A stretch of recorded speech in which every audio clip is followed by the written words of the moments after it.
اس نے بچوں کی طرح رونے والا منہ بنایا تو التمش کا قہقہا بلند ہوا۔ آپ ہنس رہے ہیں اور یہاں میری حالت خراب ہو رہی ہے۔ ایسی کوئی بات نہیں ہے، تم بہت زیادہ سوچتی ہو۔ بالکل، میں زیادہ سوچتی ہوں کیونکہ میرے پاس صرف میری سوچیں ہی ہیں۔ آپ تو سارا دن گھر سے باہر رہتے ہیں۔ ارے آج تو میں سارا دن گھر کے اندر ہی ہوں، جب کام ہوتا ہے تبھی باہر جاتا ہوں۔ بس کریں، بہانے نہ بنائیں۔ اس میں بہانے کیسے؟ میں نے امی اور نازلے کی ڈیوٹی لگائی ہے، وہ تمہارے پاس آتی جاتی رہے، تمہیں کسی بھی چیز کی ضرورت نہ ہو۔ اس کے لیے تمہاری فیورٹ 2 کیئر ٹیکر بھی رکھی ہوئی ہیں، وہ تمہیں سوچنے کا موقع دے دیتی ہیں جو تم اتنا فضول سوچتی ہو۔ اسے ہلکا پھلکا تنگ کرتے کرتے التمش نے تھوڑا سا ڈانٹ بھی دیا۔ میں فضول سوچتی ہوں؟ میری سوچوں کو فضول کہہ رہے ہیں؟ آپ کی ہمت کیسے ہوئی؟ اس نے اپنی مٹھی میں التمش کے بالوں کو بھرا۔ ایسی حرکت اس نے پہلے کبھی نہیں کی تھی تو التمش کے لیے حیران کن تھا۔ وہ حیرت سے اس کی یہ بچکانہ حرکت دیکھنے لگا۔ یار کیا کر رہی ہو؟ درد ہو رہا ہے؟ چھوڑو مجھے۔ نہیں چھوڑوں گی، پہلے آپ بولے میری سوچیں بہت اعلیٰ ہیں، تبھی چھوڑوں گی۔ ساوری نے التمش کے بالوں پر گرفت مضبوط کر کے ہلکا سا کھینچا تو اسے درد ہوا۔ ہاں، تمہاری سوچیں بہت اعلیٰ ہیں۔ تمہاری سوچوں کی اگر قیمت لگائی جائے تو پوری دنیا خریدی جا سکتی ہے۔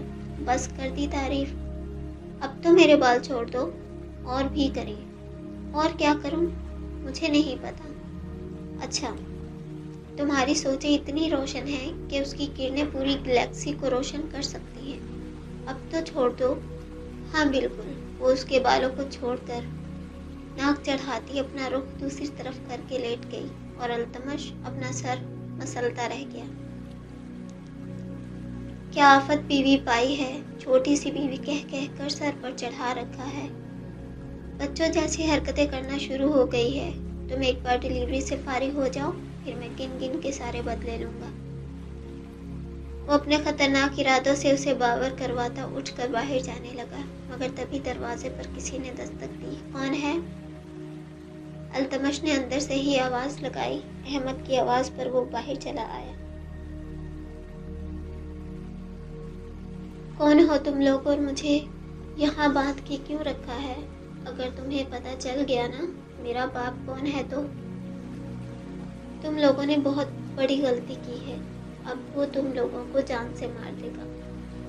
فضا کو اس وقت چیئر پر باندھا گیا تھا۔ اس گاڑی میں کھینچتے ہی اسے بے ہوش بھی کر دیا گیا۔ جب کافی گھنٹوں بعد اسے ہوش آیا تو پتہ چلا اسے کڈنیپ کر لیا گیا ہے۔ اچانک ہی اس کے منہ پر سناٹے دار تھپڑ اتنی زور کا لگا کہ فضا کا دماغ چھنچھنا کر رہ گیا اور ایک کونے سے ہونٹ پھٹ کر خون کی 2 بوندیں نکل آئیں۔ اسے امید نہیں تھی سامنے موجود انسان اس پر ہاتھ اٹھائے گا، اسی لیے تیش کے عالم میں سر اٹھا کر اس کی جانب دیکھا۔ تمہاری ہمت کیسے ہوئی؟ کون ہو تم؟ سامنے آؤ۔ سامنے موجود انسان کا وجود اندھیرے میں گم تھا۔ دھیرے دھیرے وہ قدم قدم چلتا ہوا اس کے سامنے آیا تو اپنے سامنے موجود اس ہستی کو دیکھ کر فضا کا منہ کھلے کا کھلا رہ گیا۔ آپ نے مجھے کڈنیپ کیا؟ ہاں میں نے کیا۔ کیوں؟ آپ تو میرے ڈیڈ ہیں، آپ مجھے کڈنیپ کیسے کر سکتے ہیں؟ ایک اور سناٹے دار تھپڑ اس کے منہ کو پھیر گیا۔ اپنی گندی زبان سے میرا نام بھی مت لو، میں تمہارا باپ نہیں ہوں۔ یہ آپ کیسی باتیں کر رہے ہیں؟ ہاں ٹھیک ہے، میں آپ سے ناراض تھی تو کچھ بھی بول دیا، مگر آپ میرے باپ ہیں اور آپ اس بات سے انکار نہیں کر سکتے کہ آپ نے یہ سب مجھے التمش کو ملنے سے روکنے کے لیے کیا۔ ایک اور سناٹے دار تھپڑ اس کے دوسرے گال پر پڑا۔ اس بار فضا کے برداشت کی حد ہو گئی اور اس کی آنکھوں سے آنسو بہہ نکلے۔ مجھے اس طرح تکلیف دے کر آپ میرے دل میں التمش کی محبت کم نہیں کر سکتے۔ التمش التمش التمش۔ پاس رکھی ٹوٹی پھوٹی چیئر کو اٹھا کر شاہد نے دیوار سے دے مارا تو اس کے ٹکڑے ٹکڑے ہو گئے۔ اس خبیث انسان کے لیے تم نے میرا کتنا بڑا نقصان کیا ہے تم جانتی بھی نہیں۔ جانتی ہو میری ماں کی اہمیت میری زندگی میں کیا تھی، مگر تمہاری وجہ سے۔ اس سے آگے وہ کچھ نہیں بولا، بس لب بھینچ کر خون خوار نظروں سے اسے گھورتا رہا، اور فضا لفظ تھی پر غور کرتی رہ گئی۔ اس کا مطلب دادی اب ہاں، تمہارے کیے گئے واروں کی وجہ سے ان کی موت ہو گئی، اور آج کے بعد تم بیٹی نہیں میری دشمن ہو، اور دشمن کو زندہ چھوڑنا شاہد بلوچ نے نہیں سیکھا۔ وہ جو کسی سے نہیں ڈرتی تھی، اس وقت اس کا مقابلہ اپنے ہی باپ سے تھا، اور اب صحیح معنوں میں فضا کے چہرے پر خوف کے تاثرات نمایاں ہو رہے تھے۔ میں نے انہیں جان بوجھ کر نہیں مارا، کسی اور نے مارا ہوگا، مجھے معاف کر دے، میری کوئی غلطی نہیں ہے۔ ہڑبڑاہٹ میں وہ اپنی صفائی پیش کرنے لگی۔ شاہد کی آنکھوں میں سرخ رنگ اتر آیا۔